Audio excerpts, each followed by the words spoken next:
In the opening of the film, someone is shown tying up a person. This person is the hero of the film, Himura, who works as a professor at a university. The hero is contemplating something while throwing darts at paper clippings. This scene cuts to a railway bridge where a killer is shown shooting someone. In the next scene, the killer shoots a lady in another location. Again, we see the hero throwing another dart. By looking at where he throws the darts, we see articles in newspapers about those two murders. He has pinned these clippings on a board in his house. The hero is deep in thought about these murders, and he goes to read those clippings. Among them, there's a headline about the Shangri-La Crusaders fight. Details about that are not revealed now. This scene ends here. In the next scene, someone named Alice, who is a friend of the hero, arrives. She is a writer of mystery stories. I will refer to her as my friend. The hero is currently at home. Regarding this, she is asking about the owner of the house when she arrives with her friend and then inquires about the hero. The hero has gone into his room and does not come out. They discuss how he hasn't even come out for food. The friend mentions that he brought food but does not make any noise from downstairs. However, the hero does not notice it. The grandmother brings tea and serves it to the friend. The friend mentions that the hero will definitely go to university and talks about how he only attends lectures. However, the grandmother sadly mentions that there's something wrong with his eyes. Then a phone call comes in, and they discuss it. The call is from the police for the hero.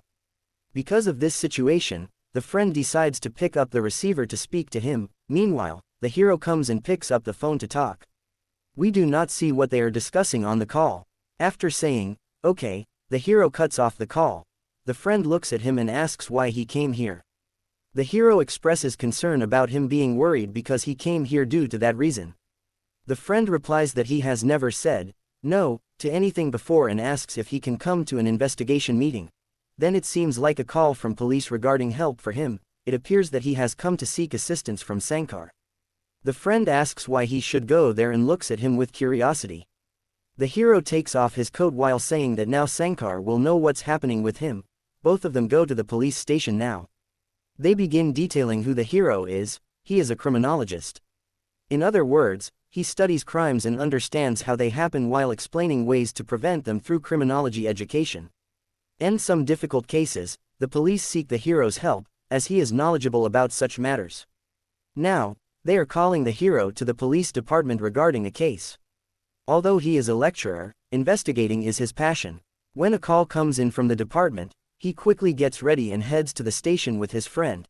In the next scene, we see the hero at home, where he has pinned papers about 2 murder cases on a notice board. Using those paper clippings, another person is seen typing something serious on a laptop. This scene then cuts to a police investigation room. At the beginning of the film, didn't we see 2 murders? There is a meeting in the investigation room regarding those murders. The police head is present there. He is Chief Inspector Unabara. I will refer to him as Chief. He explains the details of the first murder case. The body of the first victim was found under a railway bridge. The victim was male. His name is Asakura, aged 30, and he was a freelance journalist. A freelance journalist does not work for just one channel, they take work from various channels and get paid for it. At 6:30 in the morning, someone saw the dead body and informed the police. There are no leads regarding how the victim died. The killer approached from behind and shot him in the neck with just 1 bullet. No other items were stolen from him. No other clues were found either, according to what forensics reported. Next, the chief explains about the second murder. This murder occurred 6 kilometers away from where the first murder took place in a residential area. A woman discovered the dead body while walking her dog and reported it to the police. The victim was female. Her name is Bondo, and she was 41 years old. This victim was also shot in the neck with just 1 bullet, similar to the first murder. No items were stolen from this victim either. Likewise, no other clues were found. Both murders have a similar pattern, and since the same type of bullet was used to commit the murders, the head concludes that there is a high chance that both were committed by the same killer. Next, they show a letter. In that letter, it is mentioned that someone brought it to the police station before 10 a.m. It is unclear who brought it, as there is no information from the CCTV cameras. They examine what is written in the letter. There are 26 letters in the alphabet, labeled A to Z. The letter suggests that after committing a certain number of murders, the police will catch them. it does not specify how many people were killed. The letter refers to the killer as ABC. After looking at the mention of the ABC killer, the friend tells the hero that it resembles an Agatha Christie novel. The main point of this note is whether there's a cover for the letter. It mentions not only the police department but also includes Himura's name, indicating a clever twist. It seems like those who wrote the letter are challenging the hero. Since cleverness is mentioned, they ask if this means they are cleverer than us. The police decide to keep this letter confidential and not disclose it to the press. The head asks who sent this letter, wanting to know if the hero has any thoughts on it. The hero cannot say anything quickly due to his hesitation. However, those who wrote the letter seem to know that he helps the police and understand that he is involved in this case. They must be someone who can freely come into the police station and gather information. When asked how they could know this, he thinks that those who wrote the letter already have this knowledge. Anyone present at the police station might have mentioned it. When the hero says that they could be in this room too, his friend quietly suggests that he should speak up. Why, doesn't my friend know all of this? Then he realizes that he is also a mystery novel writer. He thinks he should not say anything about it. He seems worried that they might end up on their suspect list.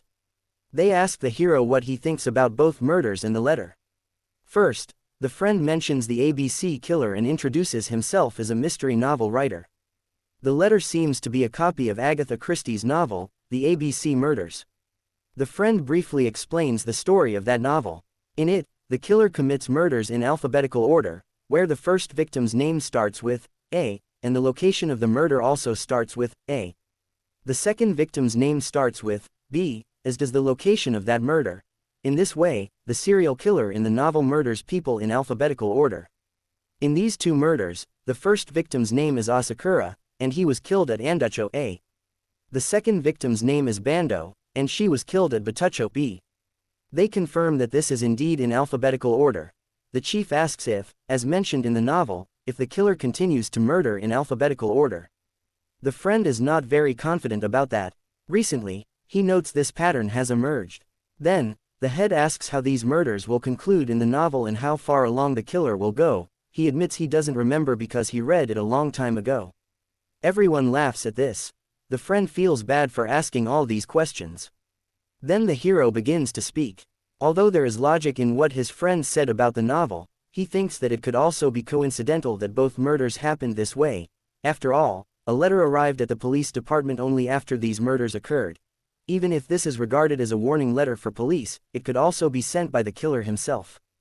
The hero points out that anyone who reads such mystery novels could easily guess this is related to the ABC murders. Thus, he cannot provide any concrete information regarding it. They are just going around in circles discussing this. In the next scene, they show a university. The hero mentions something correct. This case has been widely discussed on social media. Similarly, it seems like people are guessing correctly about the ABC murders as well. They are discussing who could be C or D among them. A girl is shown sitting there.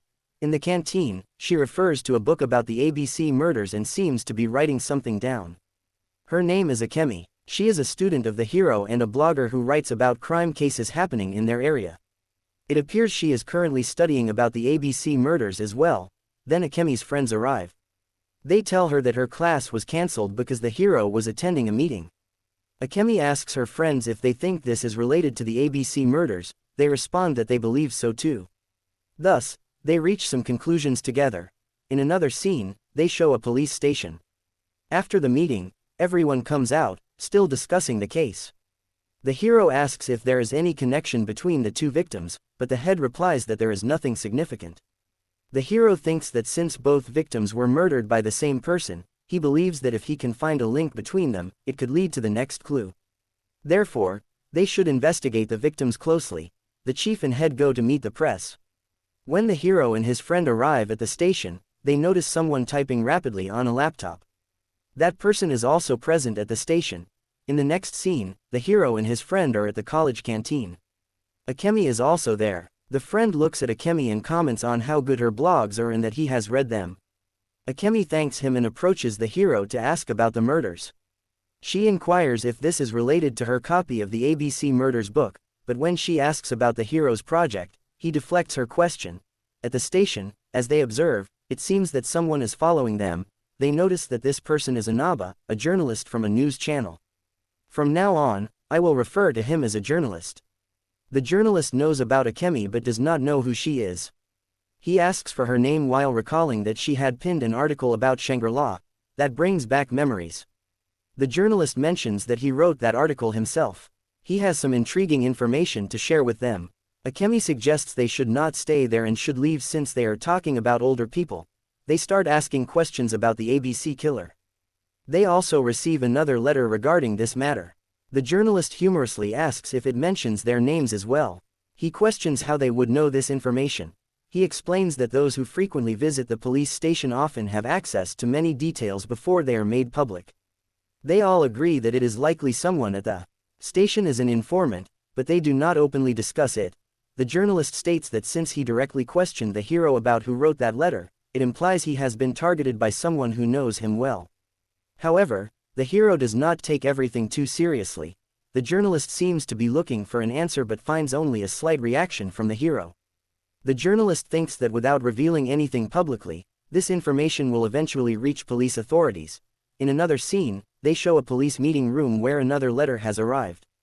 It states that there are still 23 letters remaining in the alphabet.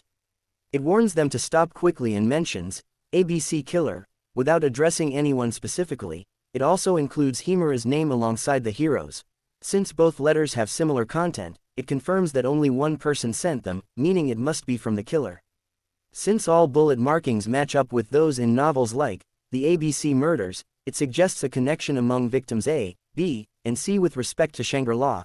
Thus, they decide to investigate further based on this lead or angle while concluding their meeting.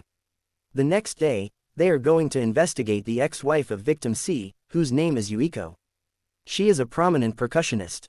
When the hero is introduced to Yuiko, he goes to speak with her friend first. Yuiko's friend is a big fan of hers and mentions that she has read all of her books, leading them to gather around the bookshelf. The friend is very happy about this. It seems that Yuiko reads a lot of books, as there are many authors' works present. They have a large collection of mystery books. The friend jokingly asks if she can get an autograph or a picture with Yuiko. There is no concern for Yuiko regarding her ex-husband's passing. Without saying anything, the hero observes both of them and then steps back. After that, Yuiko expresses that her husband has passed away, but she is speaking happily about it. She mentions that while one can suspect anyone, she would never commit murder. They clarify that they are there for a formal investigation. Yuiko does not ask any questions. Instead, she realizes how the police might question her. If someone suspects another person, the first question would be about where they were during the incident and if they have an alibi. However, since Yuiko's husband was victim C, they were at their music studio during the time of his death, which was soundproof. Therefore, it would be impossible for anyone to know what was happening inside. Since Yuiko reads many mystery novels, she seems to be quite clever herself. The way she speaks to her friend shows her confidence. However, the hero remains suspicious of Yuiko. That night, Yuiko has a concert scheduled, so she asks her friend for help loading all the instruments into the car. The studio looks good, and since Yuiko's father is also a musician, he helps them out too. Yuiko had loved victim C and was planning to marry him. However, after some time, due to victim C's character flaws, they got divorced. After victim C lost his government job, he approached Yuiko again. However, she casually mentions that there are no hard feelings toward her ex-husband and expresses gratitude for their past together. When asked where Yuiko was 2 days prior, she mentions that she was on the suspect list in 2 other cases as well. This seems like a mere confirmation from I. 2 days before this incident, Yuiko attended a concert and then went to a party afterward. Thus, it appears that Yuiko has an alibi for both murders that occurred recently without being suspected. Yuiko answers questions from 3 people at once. The hero playfully asks if she is such a fan. In response to this comment, her friend mentions that since Yuiko reads mystery novels, she should not be suspected either. As a result, they support her. Ai understands this and notices that her friend has taken an interest in Yuiko. Therefore, he checks out her Instagram account and looks through all her pictures while commenting on how beautiful she looks. When he checks his phone, he tells his friend that he has developed an interest in Yuiko. Thus they cut this scene short. In the next scene, they show a journalist arriving at the hero's office. Akemi comes along as well. The hero is not present. Thus he tells them that since 3 murders have occurred recently, he wonders what the hero thinks about it when he arrives. The hero is absent when the journalist arrives at the station. In another scene, his friend is at a coffee shop when he receives a call informing him about 4 murders that have taken place recently. Both of them head towards the crime scene. The news about the murder goes viral on social media. Akemi also heads to the crime scene upon seeing this news. A lady who appears to be committing murder is shown there. Her name is Dan and she committed the murder at Dujensho. They killed her right at home. According to forensics reports, the murders happened between 5 p.m. and 9 p.m. They mention that everything seems to be in order there. However, when they investigated further, no one heard any gunshots. That's why they cannot confirm accurate timing for this incident either. Just like in previous murders, this lady was shot in the neck as well. The first body found belongs to the lady's husband who was still talking when Akemi arrived at the crime scene.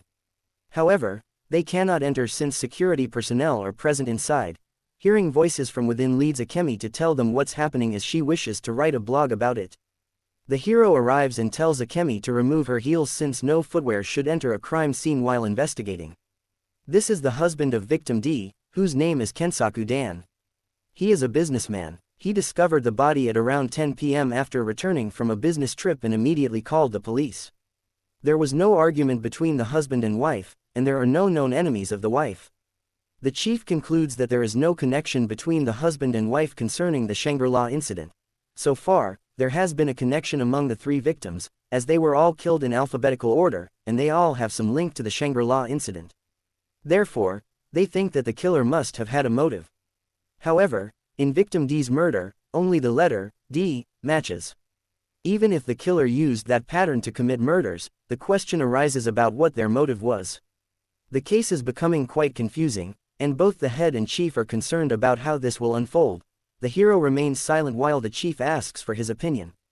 The hero guesses that they should not ask any questions of the husband but instead direct them toward Yuiko.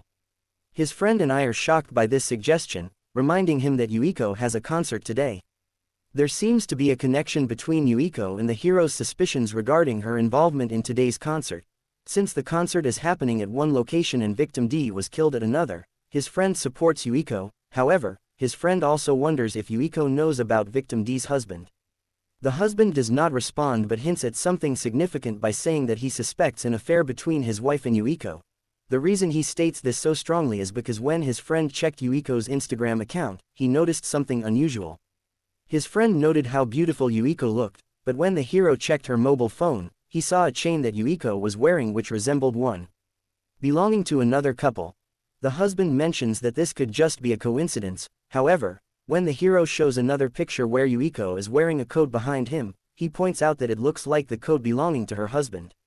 Upon realizing this connection, the husband coolly acknowledges that there could be an affair between them or perhaps both of them are involved. This leads them to confirm whether there is a connection between victims C and D.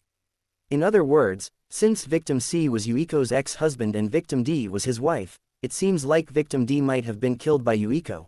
However, when asked how he could suspect his wife while she has a concert today, both friends agree with him on this point. Just like how victims A and B were connected through their murders, they mention that Yuiko also has an alibi for both murders. The friend recalls how they were discussing these murders earlier in relation to Yuiko, thus they wonder if she could have orchestrated these killings while escaping from them. As they continue their conversation about these murders, Akemi arrives at this point with some information. She states that a terrorist gang had previously given victim C a gun along with 5 bullets before he died. The hero thinks about all these details before reaching a conclusion. An assistant helps him identify an important point regarding Akemi's involvement in this case. At this moment, Yuiko also arrives at the scene. Now the hero begins to explain what he has discovered about her. He suspects that there might not be just one ABC killer but 2 individuals instead. The first 2 murders were committed by victim C himself. Afterward, another person came along with a gun and shot victim D as well. An interesting aspect of this situation is that both killers sent letters. However, it seems like another person sent those letters as well. This will be revealed later on. So now they are looking for 2 killers. One who was involved with victim C and another who may be connected to Yuiko. In mystery novels, it's often assumed that whoever is suspected might actually be innocent. Thus Yuiko claims she had an alibi for being at today's concert. Here's where the hero explains why he suspects Yuiko as being involved in these murders. The case begins with victim A being killed at location A, victim B at location B, and victim C at location C. There is a connection between all three murders. Based on this point, it is wrongly assumed that victim D was also killed at location D. However, the truth is that victim D was not killed at location D. Yuiko had invited victim D to her house. Since the studio was soundproof, the sound of the gunshot could not be heard. The gunshot happened there because when the neighbors were questioned, no one heard anything. This raises suspicion for the hero. Before killing victim D, Yuiko had placed an artificial mat in her place. Victim D was shot there, and later the mat was used to wrap the body and transport it in the car. Within half an hour, the dead body was taken to the specified location and covered with grass. For a percussionist, carrying a dead body is not a big deal. In one scene, Yuiko asks her friend to help her load instruments into the car. While the friend struggles a bit, Yuiko effortlessly carries the dead body and covers it. The hero notes this detail. Akemi accidentally notices the mat when she steps on the grass and slips. This mat seemed peculiar to her. Upon closer inspection, it was noted that the grass had been rearranged. People who lay artificial mats ensure there are no gaps, but if it is disturbed, gaps appear. The hero suspects Akemi might have stepped on the grass and revealed this. This is why the hero involves Akemi in the investigation. After hearing the hero's explanation, Yuiko asks him if he has any evidence, as everything he says is based on assumptions. The hero admits he has no solid evidence but believes guesses lead to answers. Yuiko deeply loved victim D's husband and had been waiting for him to leave his wife and be with her. At one point, she even confronted him, but he never left his wife. Over time, her longing to live with him turned into an obsession, and she decided to kill the wife. Believing she could live with him somehow, she planned to use her ex-husband to execute the murder. She decided on a series of murders, inspired by the mystery novel ABC Murders. Yuiko selected victims A and B from people involved in protests in Shangri-La. Her ex-husband, a low-ranking government officer, might have had access to protester details. From that, they chose victims whose names started with A and B. She persuaded her ex-husband to commit these two murders under the pretense of a shared future. Afterward, she lured her ex-husband to location C, took his gun without his knowledge, and killed him. This made him the third victim, victim C. Later, she killed victim D as planned, completing the series. Hearing this, the businessman is shocked. He realizes he has no connection to these murders. Yuiko suggests to the hero that he try writing a novel. She asks him how he would end the story if he wrote a novel based on this case. She questions whether the killer would be forgiven for their actions because of their tears. Saying that this story could very well have been hers, she pulls a gun from her bag and points it at the hero. This confirms that all of the hero's assumptions were correct.